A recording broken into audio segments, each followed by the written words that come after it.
Hello and welcome. I'm Eileen Lannon-Olford, CEO of Business Cape Breton. Thank you for viewing our video business series covering the topics marketing, legal issues in business, human resources, business growth, and business in the community. Cape Breton business people and professionals are featured in these videos, and they wish to share their experience and knowledge to help you start your business and grow your business in our region. We hope that you will find this business series helpful. And at Business Cape Breton, we'd be pleased to assist you in your business plan preparation, marketing plans, and training. Thank you for your time and interest in Business Basics, brought to you by Business Cape Breton. My name is John Nash. I'm a chartered accountant with Breton Chartered Accountants. I've been practicing in Sydney now for over 30 years. What I'm here to talk to you about today is business growth and the focus of business growth on your businesses.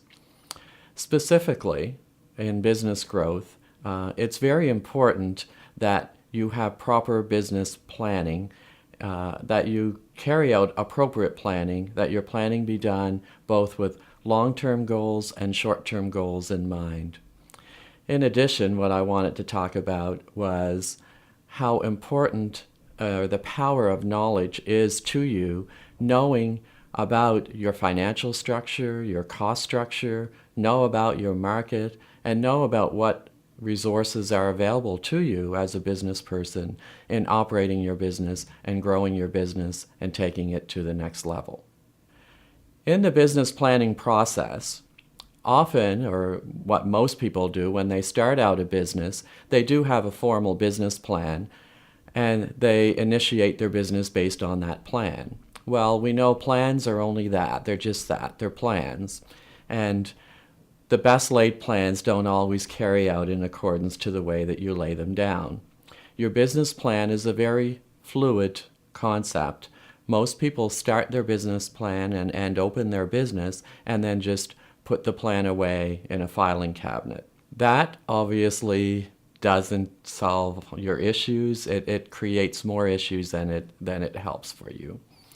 A business plan should be updated, and you should take the time to plan your business just as you take the time to plan all other aspects of your life. Businesses operate, a business is not static. It operates here and now. You have to make decisions on the fly, and you operate your business in that fashion. You don't have time to open a filing cabinet and look at a business plan and say, okay, am I making this business decision in accordance with the plan that I laid out? You shouldn't be tied to that plan in the way, in such a fashion.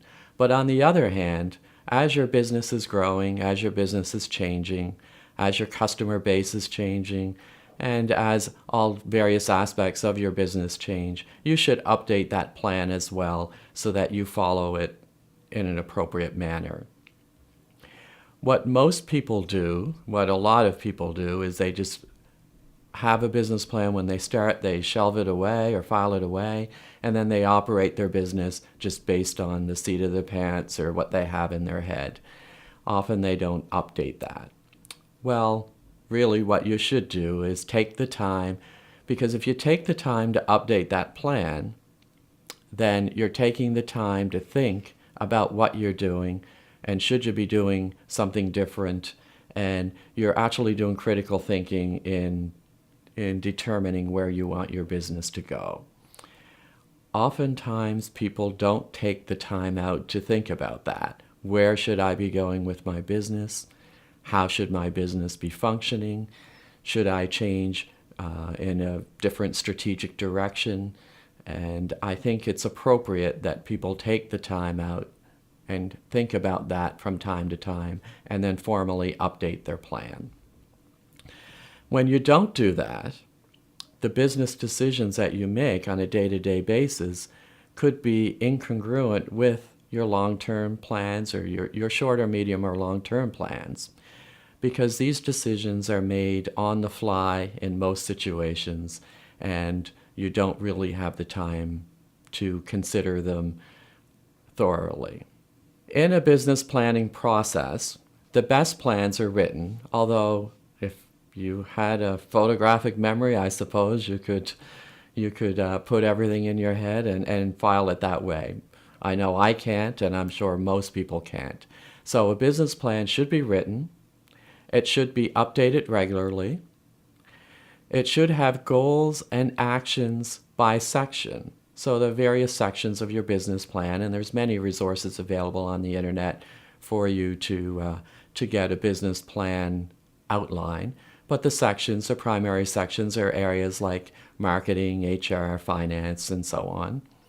And each of these goals and actions in the various sections should be outlined both short-term, medium-term, and long-term goals and actions. So what am I going to do in the short term to get me and my business where I want it to go, what I should be doing in the medium term, and what I should be doing in the long term. However, that business plan is not a static document. It has to be fluid, and it has to recognize changes that happen within your business. But it's very important that the decisions that you take and the actions that you take each day should be getting you closer to where you want to be or where you want your business to be next week, next month, next year, or even 5 or 10 years into the future. And when you have that more formalized, then those decisions and actions that you take are more appropriate for your business. I had mentioned earlier that the power of knowledge is important in your business. So specifically, I wanted to talk about understanding the finances of your business. So first and foremost, you have to make sure that your business is appropriately capitalized. What I mean by that is the capital for your business, you have 3 sources of that. Capital can be short-term debt from suppliers, short-term bank loans from creditors, or from lines of credit and those kinds of things. It can be long-term debt, and that could be anything from long-term leases to long-term bank loans or long-term loans from other agencies, generally loans that have a payment structure that would extend beyond 1 year. And the third form of capital is equity.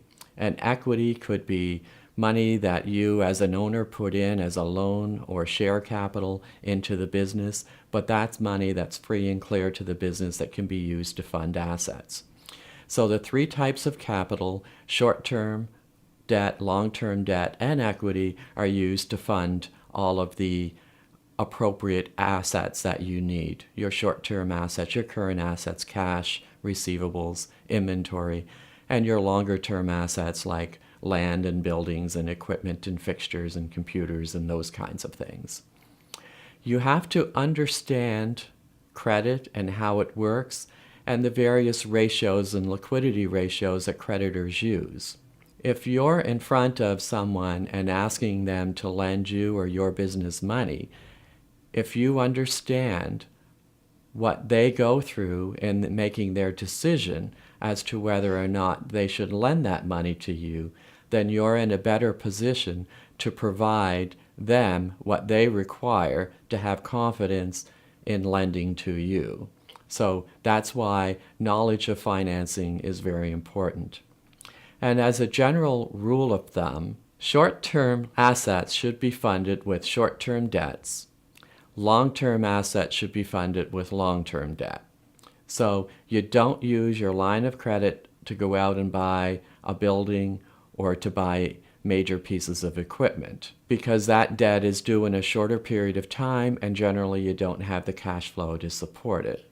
Another area around finances is you as a business owner should be aware of the programs that are available to you to access to operate your business. There's many organizations and agencies as well as private sector lenders available and open to you in growing and expanding and capitalizing your business. Some of the agencies and organizations out there are industry or sector specific, so they may provide financing or loans or other types of assistance, perhaps to a sector like manufacturing or tourism. Others are functionally specific. So it could be agencies that are providing assistance to help you in marketing or in HR or functions like that. A third type out there are gender specific. And specifically, I'm talking about the Management Training Support Program for women that's available through Coastal Business Opportunities in Sydney. Others are age specific. So there are programs that are available, such as Futurepreneur, that are open to people who are under 40. And there's others that are open to general business owners. Some other types of financing are asset specific. So if you're getting working capital financing, or you're getting financing for capital assets, or certain types of assets generally are leased and not purchased.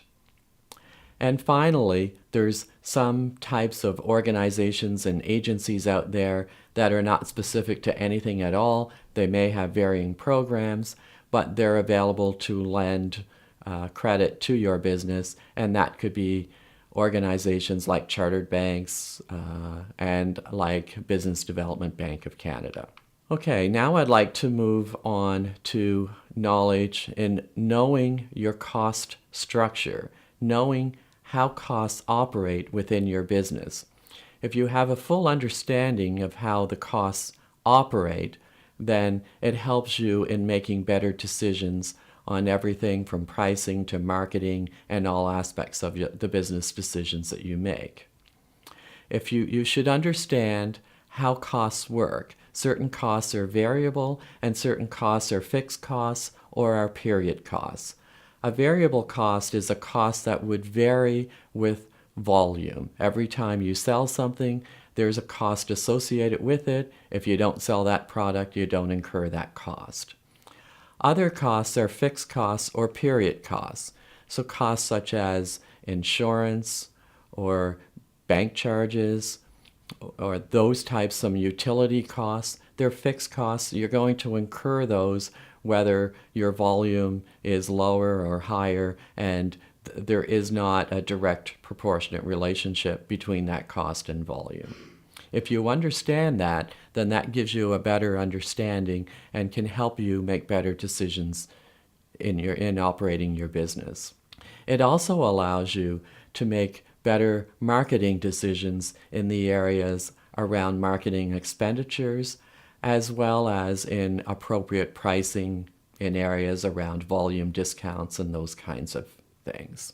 Also, the way costs work, if you know how those costs are incurred and you know when those costs have to be paid, then it helps you in managing the cash flow of your business.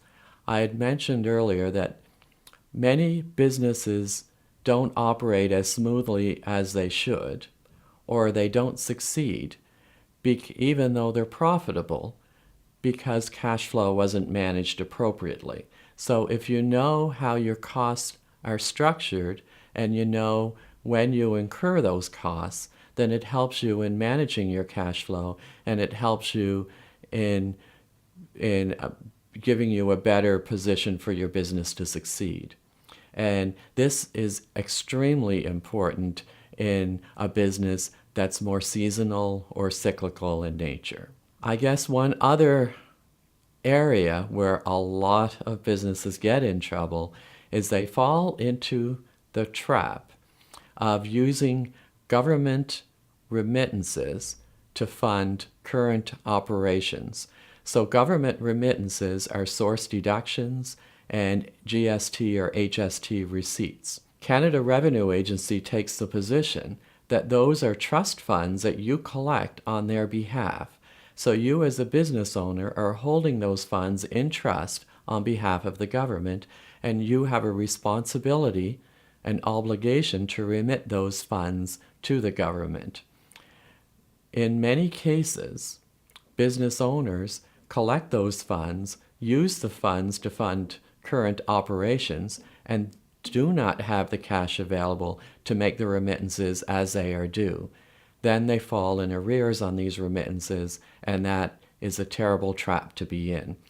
So the best way to get around that is to have a second account or bank account available to you where you can move those trust funds into those accounts so you'll have the funds available when they're due.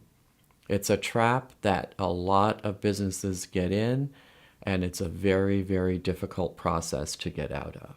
Now, I'd like to move on to market and understanding and having knowledge of the market and how it impacts on your business.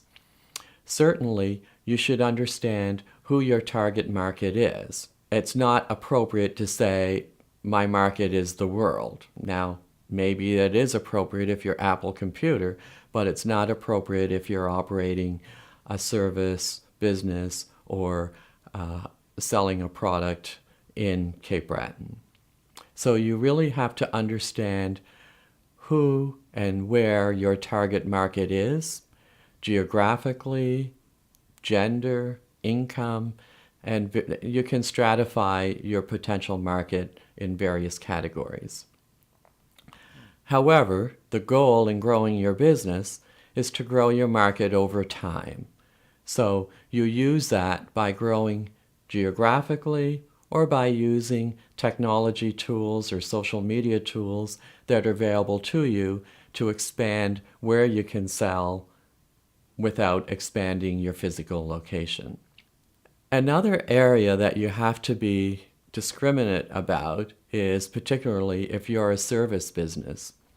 And it's very important that you don't take every customer or potential client that comes through your door. Remember, there's a number of businesses out there that will go from one business to another business to another business in the same industry or business sector category because they're shopping. They're focusing on price, or they're focusing on just trying to get the best deal, or perhaps they might not have even paid their previous person that they did business with. So you should have appropriate procedures in place to determine who you take as a customer and who you're taking as a client to ensure that that's conducive to the rest of your client base or your customer base. Also, it's very, very difficult to succeed in business if you're focusing solely on price. Businesses that focus on price almost always don't see the big picture. They don't see what they're losing out on, or there's always someone else out there who can provide that service or that product at a slightly lower price than you. If you're basing your business on price, then you're taking a very risky gamble with the future of your business. You should always, always, always focus on service, because if you don't focus on service, your competition will take your customers or your clients away from you the minute that they'll offer a cheaper price or whatever. Also, a benefit, if you do focus on service, is the largest form of new business coming to your business is based on a referral network of good, satisfied customers or clients. So if a customer is not satisfied with the service or the product that you're providing, then they're not going to refer other people that they know or other people in business to you to be your customer or client. So if you do focus on service, you'll find that a key driver to growth in your business is the referral network that you can get from a satisfied customer or client by giving them superior service. And that form of marketing costs nothing.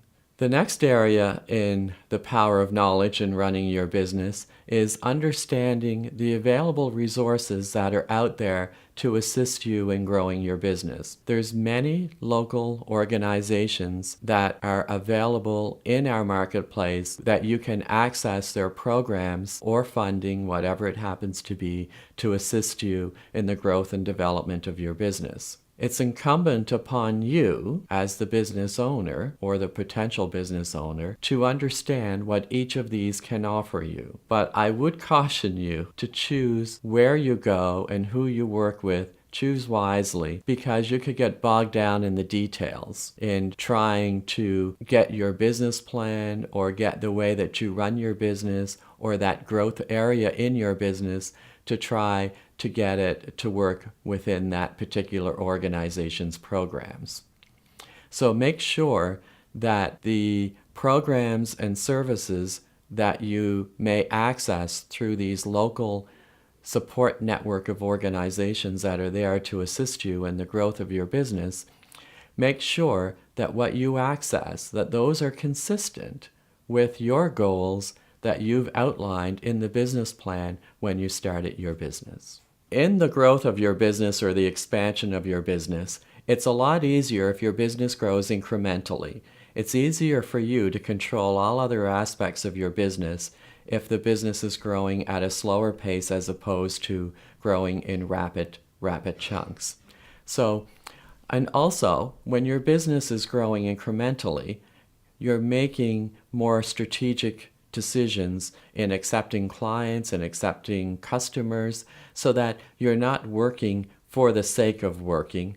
That, remember, if you know your cost structure, if you know how valuable your time is, then you're able to take that incremental growth and do it in a profitable manner, that you're not doing it and not making any money by working harder. So you should take measured steps in your expansion and make sure that you understand all the different aspects of business that I've previously talked about. Take full advantage of the programs that are out there for you. But it's also important as you expand your business that you don't try to fit your expansion to fit a program. It's more important that the program fit what you want to do in your business. And also, remember that rule of thumb I talked about, that short-term assets should be financed with short-term debt and long-term assets with long-term debt.